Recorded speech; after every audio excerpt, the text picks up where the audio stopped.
Bonjour tout le monde, je suis Catherine, coordonnatrice de la formation à parents partenaires en éducation. Ça me fait grand plaisir d'être avec vous aujourd'hui pour vous présenter les outils essentiels du parent bénévole, votre Bible, si vous êtes sur le conseil d'école. C'est 7 modules très complets que je vous invite à aller lire la version PDF ou encore écouter en version balado directement sur notre site Internet.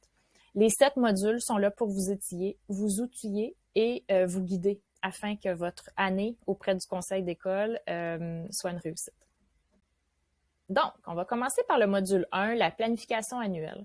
2 choses dans la planification annuelle, c'est super important d'établir la confiance au sein de votre groupe, étant donné que habituellement en début d'année, on se rend compte que beaucoup de nouveaux visages, ça va être la première fois que vous allez travailler ensemble pour la plupart. Ensuite, on va aller établir une direction à suivre pour l'année à venir. C'est bien important d'insérer la planification annuelle au début de vos rencontres en début d'année. Donc voilà.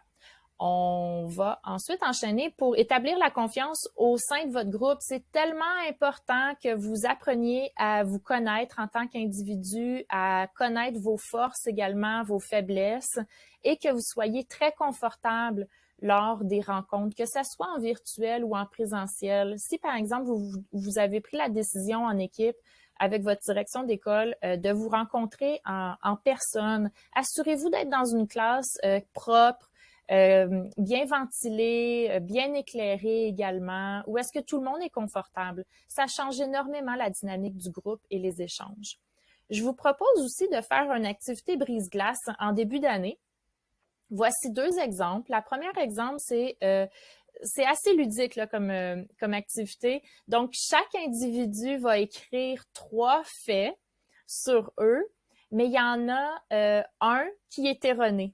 Donc, cette activité-là nous amène, dans le fond, à ouvrir un dialogue, une conversation avec tous les membres qui sont assis alentour de la table et on va aller poser des questions ciblées pour voir quel est le fait qui n'a pas de bon sens, l'intrus, si vous voulez. Donc, c'est le fun, ça nous amène à rire, puis on apprend à se connaître aussi. La deuxième idée d'activité, c'est une activité qui est plus en lien avec les styles de collaboration. Ça, c'est vraiment pour établir les forces de chacun. Si vous allez directement dans le module 7, vous allez avoir en détail les 4 styles de collaboration. Puis moi, j'aime beaucoup faire cette activité-là en début d'année. Comme ça, on voit la dynamique alentour de la table. On va voir assez rapidement les idéateurs, ceux qui aiment parler des projets sans entrer dans les détails. On va voir aussi se démarquer du groupe les très optimistes, toujours de bonne humeur, qui sont prêts à embarquer dans tous les projets. Et aussi, on va aller voir ceux qui sont très, très forts en support, ceux qui vont vraiment amener de l'eau au moulin, qui vont venir avancer dans les projets. Et le 4e style de collaboration, c'est ceux qui ont un souci du détail. Très, très important d'identifier qui parmi les individus alentour de la table qui sont très forts pour souligner les détails. Donc, c'est des belles activités brise-glace qui vont amener les gens à mieux se connaître, puis on doit apprécier notre temps qu'on passe ensemble. Et puis, on doit vraiment questionner notre direction et notre direction adjointe sur les lois importantes à connaître.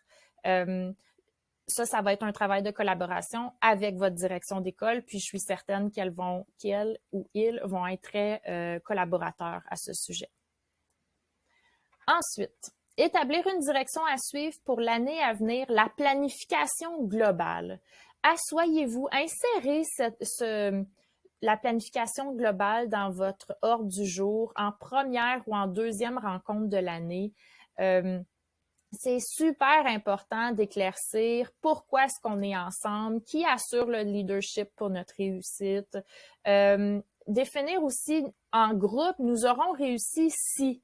Nous aurons réussi si on aura complété 1, 2, 3 projets. Peut-être que c'est complètement autre chose. Ça doit être clair. La clarté amène de la motivation amène de l'engagement. Gardez ça en tête. Ensuite, une autre question à se poser. Qui sera affecté par la réussite? Qui est-ce qu'on veut impacter cette année? quelles sont nos valeurs de groupe. Également, on peut sortir 3-4 valeurs. Quel élément de notre environnement pourrait avoir des effets sur nos travaux? Donc, est-ce que si on retourne en présentiel, ça peut venir nous freiner? Qu'est-ce qui arrive en cas de maladie? C'est bien important de souligner ces questions-là. Et la dernière, si nous vivons des conflits, comment allons-nous les résoudre? Je vous invite à vous faire un petit protocole des conflits parce que les ressources humaines, c'est pas toujours facile. Surtout quand on se met à table avec des gens différents, il va y avoir des idées différentes. Donc, avoir un petit protocole de résolution de conflits va vraiment enlever un stress au niveau des ressources humaines. Et ensuite, établir une direction à suivre. La planification de projet, c'est important aussi lorsqu'un nouveau projet est mis sur la table et que le conseil ensemble décide de faire avancer ce projet-là, avant vraiment de commencer à travailler dessus, demandez-vous quel est l'objectif du projet, qui va faire quoi, quand. Pour répondre à cette question-là, qui fait quoi, quand, revenez à l'activité brise-glace des styles de collaboration. Vous allez voir que les rôles vont se définir assez vite. Les gens, selon leur style de collaboration, vont lever la main à des temps opportuns pour eux, à des temps où est-ce qu'ils savent qu'ils vont pouvoir faire valoir leur force dans le projet. Quel est le résultat souhaité avec ce dit projet? Qui peut nous aider et qui va bénéficier du projet? Et comment allons-nous mener à terme le projet? Ça, c'est plus les étapes.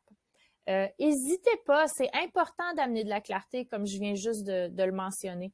On passe au travers de ces 5 questions-là. Ça devrait pas être trop exhaustif, OK? Mais tout de suite, ça l'amène beaucoup de clarté. On enchaîne avec le module 2, les consultations et l'évaluation. Donc, 2 points dans ce module-ci. Dans votre travail au sein du conseil d'école ou d'un CPP, vous devrez consulter votre communauté scolaire, tout comme on vous consultera pour avoir le point de vue des parents. Et deuxième aspect, l'évaluation est une façon de consulter votre communauté scolaire sur les résultats obtenus ou encore sur les répercussions d'une activité ou d'une initiative. C'est hyper important de consulter et de faire évaluer notre travail. Ça va vous assurer d'être sur la bonne voie. On peut également rectifier le tir. Si on fait une évaluation en cours de projet, par exemple, puis l'évaluation nous montre que peut-être qu'on est en train de manquer notre cible, bien, dû à l'évaluation, on va pouvoir s'ajuster. On va commencer par les consultations. C'est très important de soigner le contenant et le contenu. La planification, c'est hyper important à ce niveau-ci.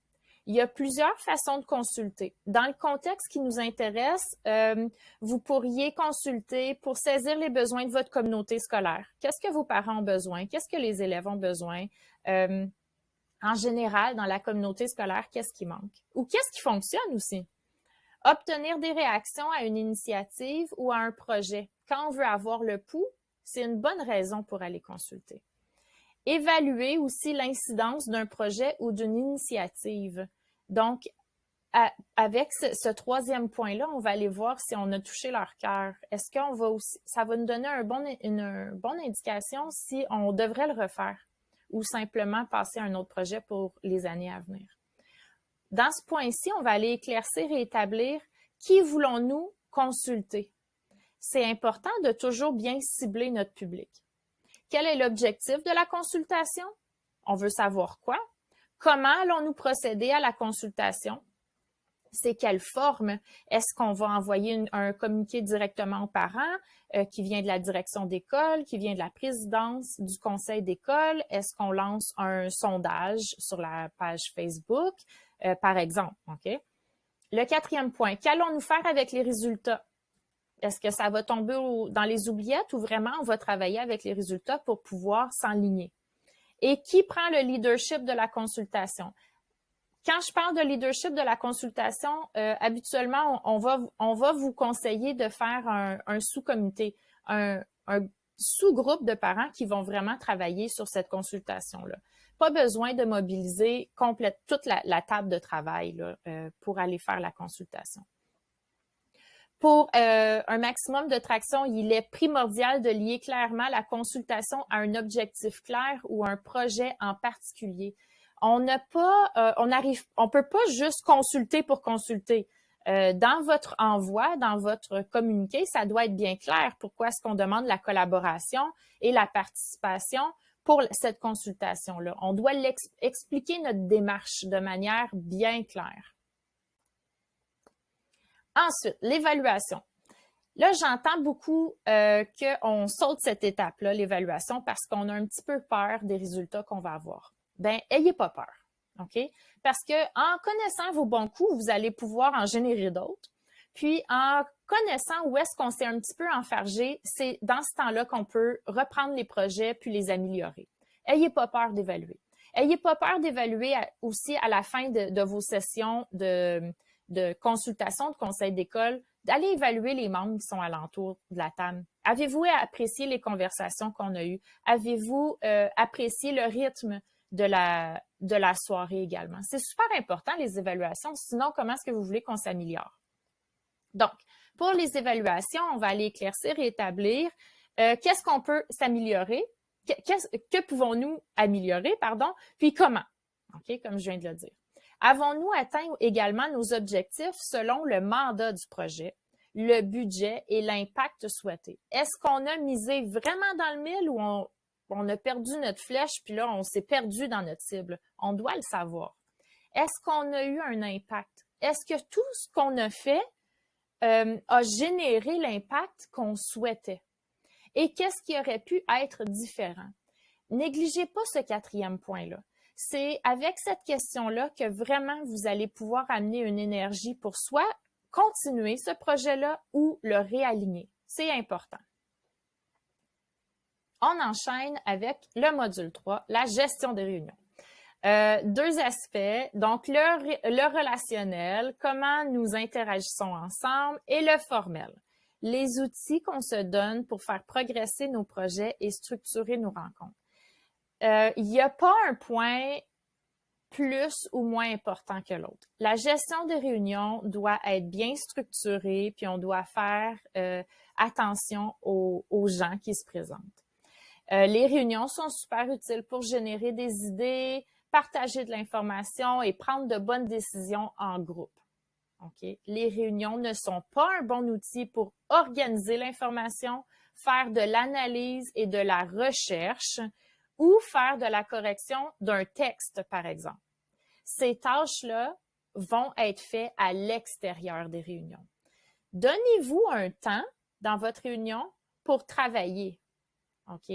La réunion, je sais pas, par exemple, si c'est 90 minutes, ben on demande à ces parents-là d'être complètement présents pendant 90 minutes. C'est pas le temps de commencer à corriger un texte. C'est le temps de travailler ensemble, de faire un remue-ménage, de mettre des idées sur la table, de collaborer ensemble. Il y a des tâches qui vont être faites à l'extérieur de ce temps-là et en distinguant vraiment les tâches qui sont faites lors des réunions puis à l'extérieur des réunions, vous allez voir, les gens vont revenir parce vous allez vraiment aller chercher leur engagement. Quand ça va être clair, quand ils vont venir se présenter alentour de la table, ils vont savoir qu'ils sont en session de travail, puis ils vont être motivés à connecter avec les humains qui sont alentour de la table, puis à faire progresser les projets. Donc, pour le relationnel, comment interagir entre nous? C'est tellement important de porter une attention à tous les individus qui se présentent lors des conseils d'école. Ne négligez aucun détail. Arriver dans une salle de classe, par exemple, après avoir travaillé toute la journée, faites le souper, préparez les enfants pour la fin de journée. On arrive à l'école, on est fatigué, puis en plus, on le sait que c'est un travail bénévole. On doit avoir la certitude qu'on va être reçu chaleureusement, sans jugement, en toute collaboration. Si on ne soigne pas les relations, il y a un risque accru d'échanges conflictuels. Il y a un risque accru de démotivation. Quand il n'y a pas de clarté ou quand les objectifs sont flous ou trop souvent changeantes, l'humain va se démotiver. Vous voulez pas de démotivation auprès de vos parents du conseil d'école parce que vous avez besoin d'eux, puis on a besoin de travailler ensemble pour faire avancer nos projets. Il va y avoir une collaboration qui va être très difficile et très faible. Par exemple, on va poser une question puis tout le monde va garder le silence. Ça, c'est un indicatif assez clair qu'on n'a pas vraiment envie d'être là. Des formations de micro-groupes qui vont faire tout le travail. Donc, sur un conseil d'école de 12, 13 membres, ben ça va toujours être les 2-3 mêmes qui vont tout faire le travail. Et le point ultime, c'est l'illusion que le travail progresse. Sur papier, ça a de l'air à bien aller, mais en fin de délai de livraison des projets, on se rend compte qu'il n'y a rien qui a progressé, les tâches ont été bâclées. Ça, c'est bien plate. Puis on ne veut pas que ça arrive. Par contre, si on soigne les relations, les échanges vont être beaucoup plus harmonieuses puis en collaborative. Les gens vont être motivés. Vous allez voir, là, il y a des parents qui vont se présenter avec du café un soir, des beignets, des biscuits. Ils vont commencer à arriver 5-10 minutes avant la rencontre parce qu'ils vont avoir associé la rencontre du conseil d'école à un moment agréable. Il va y avoir une collaboration facile. Les gens vont lever la main pour partager leurs idées. On va beaucoup plus se mettre à travailler en équipe. On va comprendre rapidement les forces de chacun, puis on va vouloir collaborer avec tous les membres de l'équipe. Puis, il n'y aura pas d'illusion que le travail va progresser. Dans ce cas-ci, quand on soigne les relations, le travail avance, il y a des idées sur la table, il y a des projets, les parents vont s'engager. Deuxième point du module 3, la charpente des réunions. Étape cruciale. Donc, il faut un ordre du jour. OK? Dans l'ordre du jour, assurez-vous de placer les questions les plus complexes en début de réunion lorsque tout le monde dispose d'un maximum d'énergie. C'est super important ce point-là. Ça arrive à l'occasion qu'on voit des ordres du jour qui sont un petit peu débalancés. Dites-vous qu'on est fatigué en fin de soirée et on a vraiment notre pic d'énergie est dans le début de notre réunion. Donc, si vous pensez qu'il va y avoir des discussions où est-ce qu'on doit mettre plus de jus de bras, assurez-vous que ça soit dans les premiers points de votre ordre du jour. Le procès verbal n'est pas le compte-rendu de la réunion au complet. Notre pauvre secrétaire qui doit faire le procès verbal n'a pas besoin de mettre tous les points puis toutes les virgules dans tout ce qu'on dit. OK? Il n'est pas nécessaire de tout prendre en note ou encore de tout transcrire les notes dans le document final. Le procès verbal doit respecter l'ordre du jour établi, évidemment, pour la réunion. Les éléments du procès verbal donnent un sommaire des décisions prises et ce qui a motivé ces décisions selon la logique de l'ordre du jour. Simplement. OK? Donc, les étapes cruciales pour la charpente des réunions, c'est la convocation de la réunion et l'ordre du jour. La convocation des réunions, vous pouvez envoyer un petit courriel, que ça soit clair. S'il y a un gros point sur lequel on veut s'attaquer pour la prochaine réunion, on peut l'inscrire également dans la convocation. Le procès verbal, on vient juste d'en parler, c'est un bref résumé des discussions qui fait quoi, comment. Le procès verbal, là, c'est comme notre mémoire collective, c'est tout. Si on se pose des questions sur ce qui a été fait le mois passé ou quelle décision a été prise il y a 2-3 mois ou l'année passée, ben on est capable le procès verbal doit être capable de nous donner la chance de le lire et de comprendre à peu près la discussion. Et le troisième point, les suivis. Est-ce qu'on établit des sous-comités? Et je vous conseille vraiment d'avoir un gardien ou une gardienne des suivis. Comme ça, cette personne-là, toutes les rencontres, va pouvoir avoir un point à l'ordre du jour et elle va demander un compte-rendu à tous les sous-comités, si vous en avez plus d'un. OK. Donc, je vous mets un petit visuel pour ceux pour qui que ça pourrait aider. Les raisons d'être du procès verbal. Donc, un relevé des décisions et du motif de la décision. Qu'est-ce qu'on va écrire dans ce cas-ci? Les propositions. Oui, c'est ça. On va aller écrire les propositions. Qui a fait la proposition? Qui l'a appuyée? Les faits qui ont une incidence sur les décisions.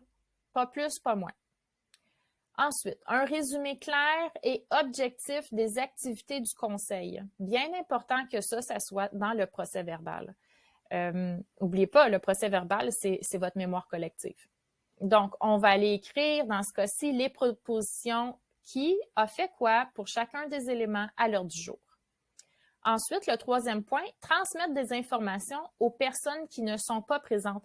Donc, votre procès verbal, étant donné que c'est votre mémoire collective, si vous avez un membre qui est absent, ou par exemple, si vous êtes virtuellement puis que quelqu'un perd sa connexion, bien, via le procès verbal, lui ou elle va être capable d'aller se faire une tête sur la dernière rencontre qui a eu lieu.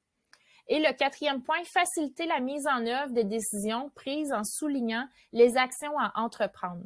C'est-à-dire que on est capable de se faire une tête également sur l'évolution de chaque projet et chaque dossier. Bien important. Donc, ce tableau-là, vous allez pouvoir le retrouver dans la version longue de l'outil essentiel du parent bénévole. Je vous invite vraiment à l'imprimer puis à l'avoir avec vous quand vous avez un conseil d'école. Le module 4, les rencontres saines. C'est un module que j'aime beaucoup parce que ça s'apprend à avoir des rencontres saines et des discussions courageuses. Je vous demande, avez-vous un code de conduite quelconque pour votre conseil d'école? Sinon, comment est-ce qu'on s'y prend pour se doter de règles de conduite? Dans le premier module, on a parlé d'avoir pas un code de déontologie, mais d'avoir une procédure en cas d'accrochage au niveau des ressources humaines. C'est maintenant qu'on en parle. Je vous donne une pépite d'or, OK? Hyper important, si vous avez un papier puis un crayon, c'est à noter. Établir un code de conduite des réunions dès la première rencontre de l'année en faisant une activité brise-glace. C'est très sécurisant pour tout le monde alentour de la table. Okay? De savoir qu'est-ce qu'on va faire si les conversations dérapent un petit peu. C'est très encadrant. Donc, je vous invite à demander aux participants qui sont alentour de votre table ce dont ils ont besoin pour être à l'aise en réunion. C'est une belle activité qui va vous permettre de développer un outil concret. Si vous êtes 12 alentour de votre table, par exemple, je vous le souhaite, probablement qu'il va y avoir 12 aspects bien différents. Tous les individus ne gèrent pas les conflits de la même manière, puis c'est bien correct. On doit savoir, par contre, qu'est-ce qu'on peut offrir à notre voisin pour l'aider quand ça va un peu moins bien. On peut faire 2 ou 3 tours de table. OK? Souvent, le premier tour de table, au moins 2 tours de table. Parce que souvent, le premier tour de table, les gens n'osent pas vraiment s'ouvrir, briser la glace, puis être complètement franc avec le groupe. Donc, on n'hésite pas à faire 2 ou 3 tours de table. J'invite les présidences à faire cet exercice-là, à prendre le leadership sur cet exercice-là. Et écrivez toutes les réponses de chacun. Il va peut-être avoir des réponses aussi qui vont se regrouper. Puis ensuite, vous allez pouvoir monter votre petit code de déontologie. OK? C'est un exercice qui se fait très bien si vous êtes en virtuel également. Ensuite, tenir une conversation courageuse. Vous allez probablement en avoir des conversations courageuses. Une conversation courageuse, c'est quand vous sentez que vraiment, là, ça l'accroche avec un individu et que ça l'empêche le groupe d'avancer. Donc, c'est un art. C'est très difficile de tenir une conversation courageuse. C'est un muscle. Comme je dis à mon équipe chez PPE, ça s'apprend. Puis une fois que vous connaissez bien les étapes, vous allez la pratiquer les étapes, puis je suis certaine que vous allez commencer à l'appliquer dans votre vie à l'extérieur du conseil d'école. Donc, tenir une conversation courageuse, c'est un art et c'est pas une séance de défoulement. OK? C'est bien important. On commence pas à rabaisser ou à chicaner ou à lever le ton lors d'une conversation courageuse. Si vous sentez que la soupe est trop chaude et que vous allez perdre les pédales, c'est pas le temps d'avoir une conversation courageuse. Vous allez saboter votre moment. Donc, les étapes cruciales. Vous allez voir la personne. Hein? On va toujours s'adresser à la personne avec qui on a un conflit. On commence pas à ébruiter le conflit ou aller voir telle personne puis telle personne et éviter celle directement avec qui ça va un peu moins bien. On lui annonce qu'on va avoir une conversation courageuse avec elle. Ça se dit très bien. Écoute, je sais pas, moi, Martine, je prends un instant avec toi parce que j'aimerais beaucoup avoir une conversation et celle-ci me demande d'être très courageuse avec toi. Le deuxième point, expliquer l'événement qui est arrivé, les faits. Exactement qu'est-ce qui est arrivé.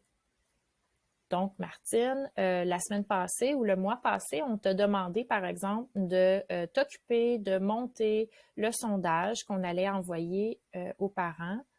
Et on vient de se rendre compte que le travail n'est pas fait ou qu'il y a plein de fautes d'orthographe. Et on va enchaîner tout de suite avec le point 3. Comment est-ce qu'on s'est senti suite à l'événement? Je retourne dans la mise en contexte. Quand j'ai vu le travail qu'on t'avait demandé et que je me suis rendu compte que le travail avait été bâclé ou pas complété, ça m'a mis vraiment en colère. Ça nous met en retard dans la progression du projet. J'aimerais savoir qu'est-ce qui s'est passé. La demande d'explication, c'est une ouverture. C'est bien important de donner à l'autre l'espace et la chance de s'expliquer. Et on écoute. C'est pas le temps de faire une contre-argumentation, on écoute la situation de l'autre. Donc, ces 4 étapes-là, pratiquez-les avant d'avoir la conversation courageuse. Faites une mise en scénario comme je viens de vous faire et pratiquez-le. Vous pouvez l'écrire également et lire votre scénario à haute voix. Comme ça, vous allez vraiment vous imprégner de votre message. Vous allez voir, vous allez avoir un impact très positif. Puis, dans la majorité des cas, le conflit va se résoudre et ensemble, vous allez pouvoir trouver une solution. Gardons en tête. Il faut faire attention au jargon, aux expressions ou aux acronymes. On peut facilement s'emporter puis couper les coins ronds quand on s'exprime. Soyez clair, prenez votre temps. Lorsque vous ne comprenez pas un mot ou une expression, demandez-le. OK? On laisse personne de côté, on se parle. C'est tellement important. On ne commence pas à ignorer quelqu'un ou à sauter l'intervention de quelqu'un parce qu'il ou elle s'exprime un peu moins bien. Non, on les aide, on inclut tout le monde.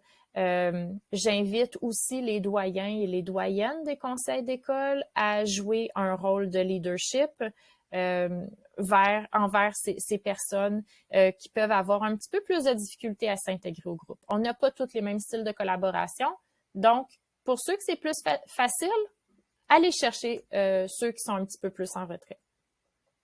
On n'est pas tous à l'aise, on n'a pas tous le même niveau d'aisance pour les débats d'idées, selon notre passé, notre culture et notre personnalité. ces moments-là de débat doivent rester bienveillants. Utilisez l'écoute, écoutez le point de vue de l'autre, ne brusquez pas. Quand vous sentez que vous brusquez, donnez-vous la chance de vous rétracter, de vous excuser, d'éclaircir vos propos. OK? Et surtout, dès qu'il y a un nouveau visage qui arrive auprès de votre conseil d'école, incluez-le de manière chaleureuse, bienveillante. On veut travailler avec tout le monde. Tout le monde alentour de la table auprès d'un conseil d'école arrive avec des forces, un bagage inestimable. Donc, vraiment, de la bienveillance, c'est hyper important. Demandez également, à la fin d'un débat d'idées, qu'avons-nous appris de notre débat d'idées? Quels sont les points sur lesquels il y a consensus et sommes-nous prêts à prendre une décision? Ou encore, qu'est-ce qui nous manque pour prendre une décision? C'est important à savoir. Des fois, il va y avoir des débats d'idées, mais il n'y aura pas vraiment de conclusion, puis c'est correct. Mais on doit savoir où est-ce qu'on doit s'ajuster pour la prochaine réunion. Quand on monte l'ordre du jour, si vous sentez qu'il y a un point qui va demander un débat d'idées ou qui peut échauffer un petit peu les esprits, inscrivez-le. Mettez un petit astérix ou une parenthèse. Comme ça, les membres de votre conseil d'école vont pouvoir être préparés. Ils vont arriver à la table habituellement avec des arguments, avec des pour, des contre, puis ils vont surtout être dans une bonne place d'esprit, un mindset, comme on appelle, pour débattre les idées. Okay? C'est un petit détail qui vaut de l'or. Ça, c'est une petite pépite d'or que je viens de vous donner. On enchaîne avec le module 5, les communications. Un conseil d'école, ça communique. Ça communique tout le temps. On communique ensemble. On communique constamment avec notre direction d'école. On va communiquer avec les parents. On souhaite aller toucher les parents de notre communauté scolaire. Puis, on va même communiquer avec les CPP. Donc, structurer ces communications, c'est essentiel pour générer de la clarté qui, elle, ensuite, va entraîner une mobilisation et une collaboration. Puis, c'est ça que vous cherchez. J'en ai parlé un petit peu au début. Amener de la clarté le plus possible tout le temps. Dans ce module, on va passer au travers de divers moyens efficaces de planifier et de livrer vos messages. Donc, tous les parents de votre école sont vos alliés. On veut aller chercher leur feedback, on veut aller les sonder, on veut leur parler, on veut savoir comment est-ce qu'on peut faire pour les faire participer. Comment est-ce qu'on va faire pour faire ça? Ouvrez le dialogue avec votre direction d'école pour savoir comment est-ce que vous pouvez parler à vos parents. C'est aussi simple que ça. Trouvez votre moyen de communiquer ensemble. Les communications, là, ça ne peut pas se faire sans votre direction d'école. Votre direction d'école, c'est votre meilleur allié dans ce cas-ci. Et identifiez le ou les parents contacts pour chaque classe et créer une chaîne de communication. Ça, je le sais qu'en soi, ça peut être un projet. Mais quand c'est établi, ça marche sans bon sens. Donc, par exemple, si vous êtes capable... OK, on va y aller à plus petite échelle. Si vous êtes 6 parents sur votre conseil d'école et que vous vous engagez à trouver un parent chaque qui va devenir un parent contact pour diffuser les messages du conseil d'école, mon Dieu, vous allez avoir de l'engagement, là. Ça va fonctionner. Vous allez créer la chaîne de communication que vous avez besoin pour que vos projets fonctionnent. Ensuite, la création de contenu. N'hésitez pas à désigner quelqu'un ou un groupe pour ce bloc-là, OK?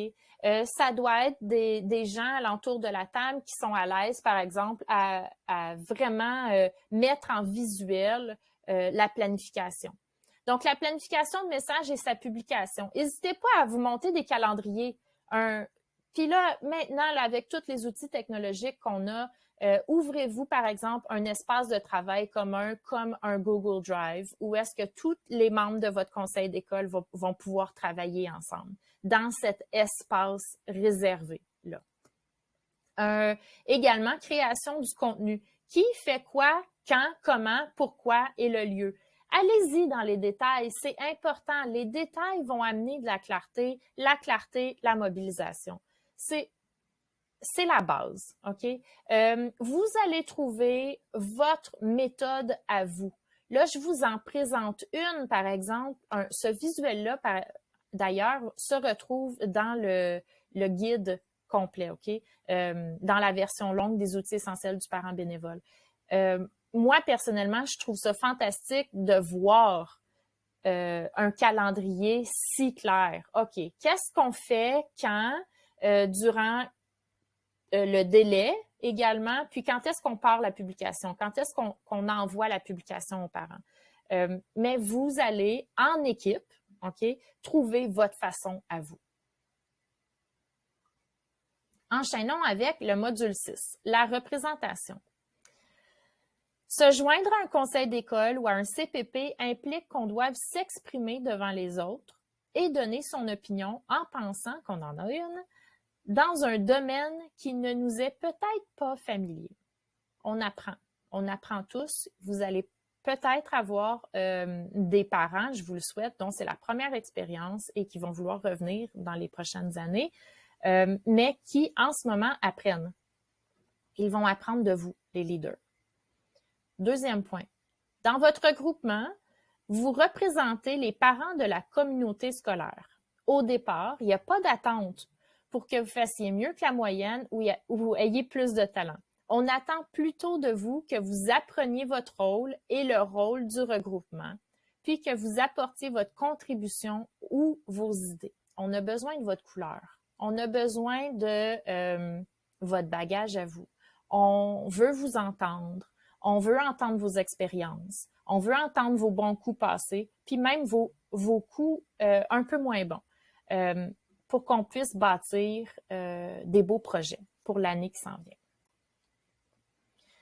Donc, bien représenter, c'est pas super compliqué, OK? Par contre, il y a certains aspects qu'on peut pas passer à côté. Donc, pour bien représenter, on doit faire un effort pour communiquer en français, participer activement aux réunions, assurer un accueil chaleureux aux nouvelles familles, puis même aux nouveaux membres qui arrivent auprès de votre table. Poser des gestes d'inclusion envers les familles qui représentent diverses cultures et réalités. Dans ce cas-ci, là, je vais vous donner un exemple. Par exemple, si votre école, vous décidez d'organiser un bingo en début d'année, puis que vous vous rendez compte qu'il y a 2-3 nouvelles familles dans votre école, bien, allez les voir. Allez vous présenter, allez vous asseoir avec eux, soyez leur premier compagnon, aidez leur intégration dans votre communauté francophone, mais aussi dans la communauté scolaire. C'est important, vous êtes un leader.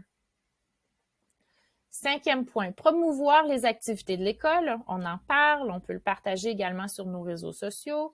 Être préparé s'il y a une prise de parole. Ça revient un peu au point que je parlais tout à l'heure. Quand on est sur le point de discuter d'un sujet qui peut être chaud, assurez-vous de vous préparer, de vous faire une tête sur ce sujet-là. Être disponible pour les nouveaux parents si nous avons de l'expérience. Être à l'affût des candidats potentiels. Moi, je dis toujours, un parent peut certainement entraîner un autre parent. Si vous avez, dans mon cas, une maman dans une autre classe, parlez-lui de votre expérience positive de votre conseil d'école. Qu'elle vienne faire un tour, qu'elle vienne participer à une ou deux rencontres dans l'année, puis fort chance que l'année prochaine, elle va vouloir encore se représenter. Donc, un parent qui amène un parent fait un effet boule de neige. C'est fantastique. On a besoin de représentants. Et aussi, les partenariats entre la direction d'école et les parents bénévoles, ça, là, c'est essentiel. On doit avoir une bonne relation avec votre direction d'école, avec sa direction d'école. Je vous invite à établir et à éclaircir.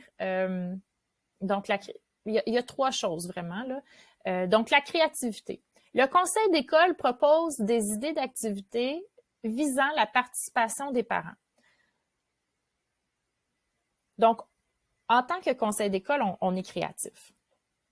On va aussi être très collaboratif. Le travail qui est fait avec l'école, le CPP et les partenaires communautaires. Donc là, c'est vraiment la chaîne de collaboration. OK?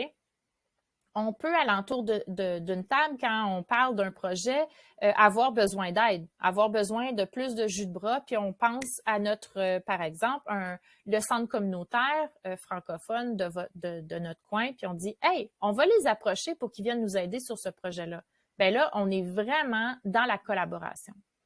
Et encore, on a un rôle d'influence. Donc, notre rôle journalier de représentant de la communauté scolaire.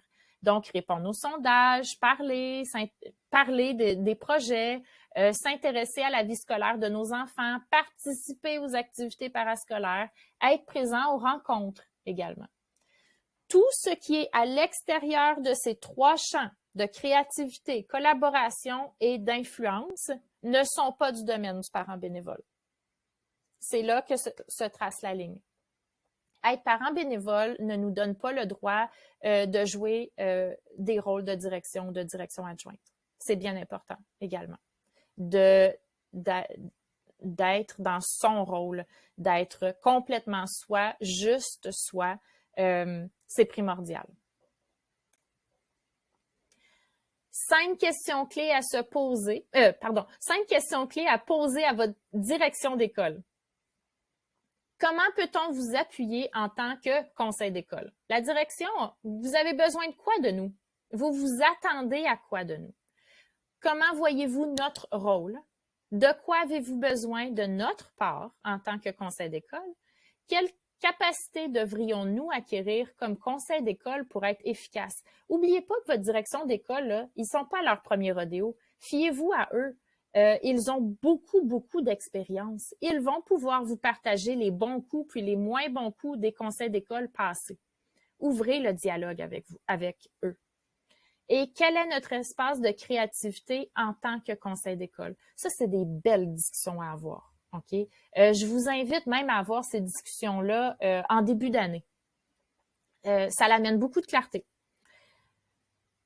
Ces conversations-là, par contre, amènent et demandent beaucoup d'ouverture et de vulnérabilité, mais ça en vaut la peine parce que ça l'amène de la clarté. On va aller pouvoir définir beaucoup mieux notre rôle auprès du conseil d'école.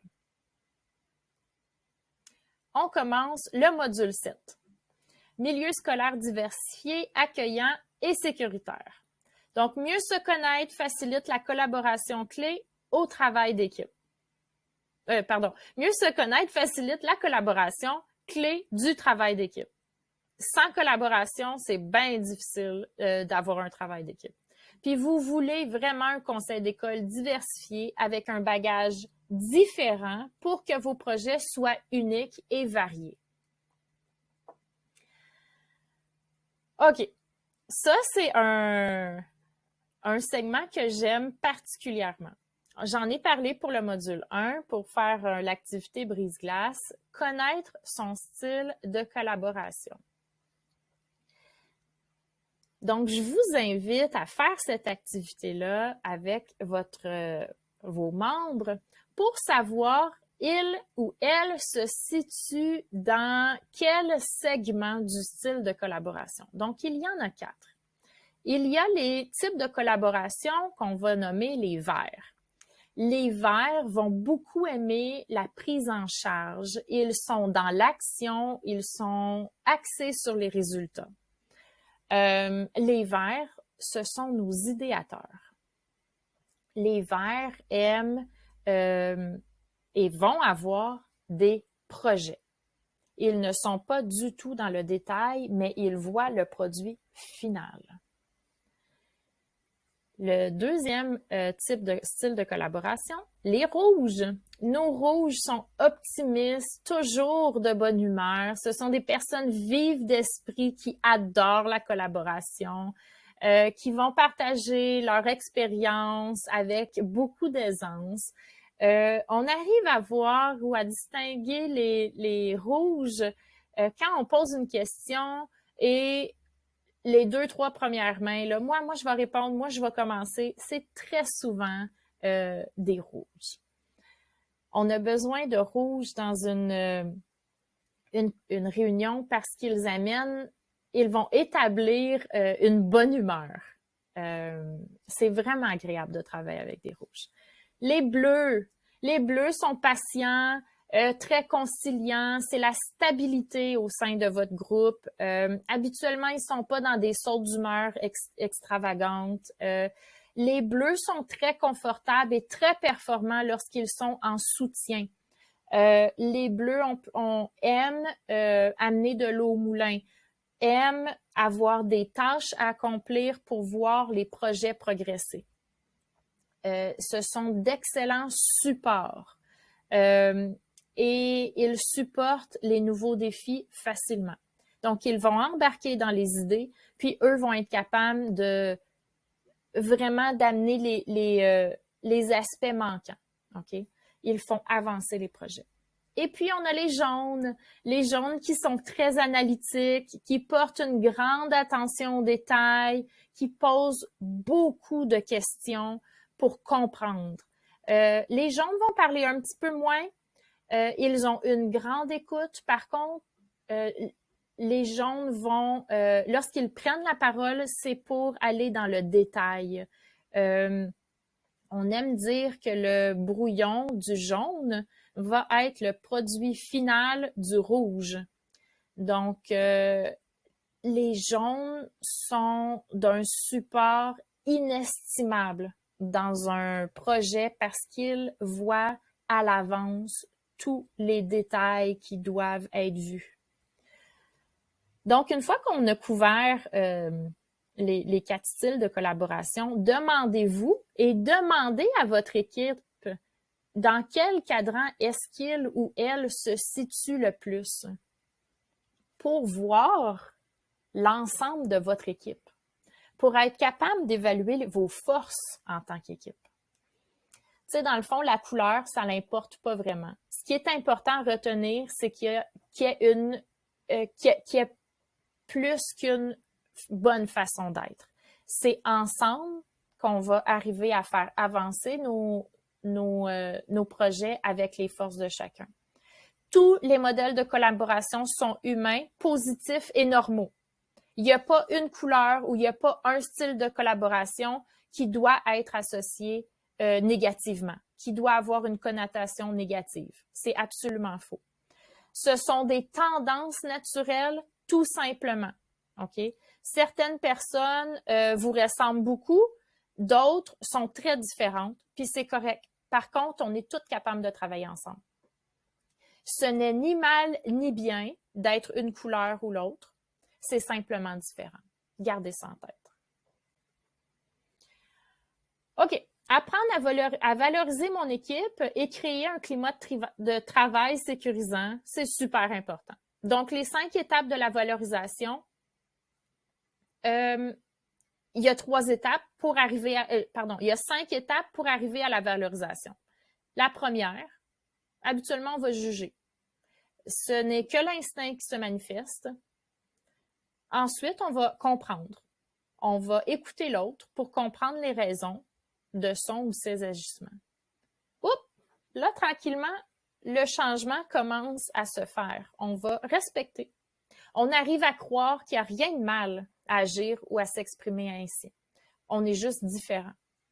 Et là, on apprécie, tranquillement, pas vite, on apprécie les atouts naturels de l'autre. Là, je vais faire le pont avec les styles de collaboration. On va apprécier le style de collaboration de l'autre, même s'il est à l'opposé du mien. Et on va enfin valoriser. On encourage l'autre à contribuer parce que nos différences font un groupe plus fort. Voici une pyramide. Je vous invite à aller la voir, à l'imprimer, à la distribuer. C'est la pyramide de collaboration. Donc, on en a parlé, l'ouverture, la participation aux discussions, l'engagement, la capacité à se dire les vraies choses avec respect et le souci des intérêts collectifs. Cette pyramide-là, vraiment, c'est la clé pour réussir le travail d'équipe. Donc, maintenant, les 5 pratiques pour apprendre à bien collaborer ensemble. La première pratique, c'est l'ouverture, c'est-à-dire d'écouter pour comprendre l'autre, avouer ses erreurs, s'excuser, demander de l'aide, accorder de bonnes intentions aux autres. La deuxième pratique, c'est la participation aux discussions. Se préparer aux discussions, c'est hyper important, surtout par exemple lorsque vous voyez sur l'ordre du jour qu'il va y avoir un point qui va demander un débat d'idées.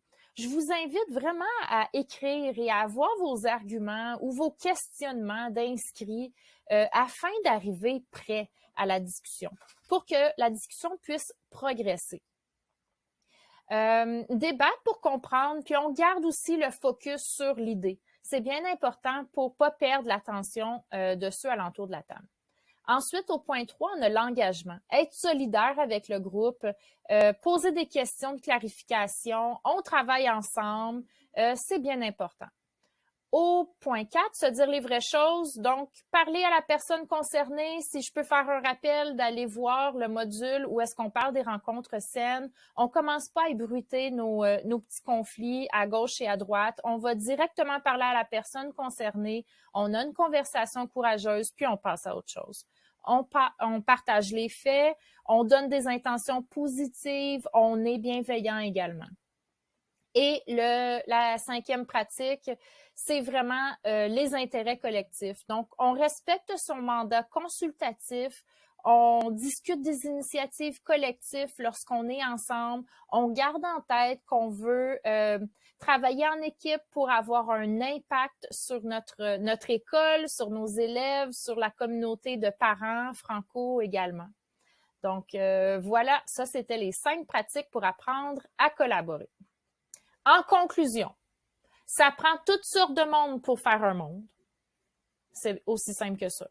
La collaboration, ça commence par soi. Je peux pas demander à l'autre d'être hyper collaboratif si moi je suis fermée comme une huître. Ça fonctionnera pas.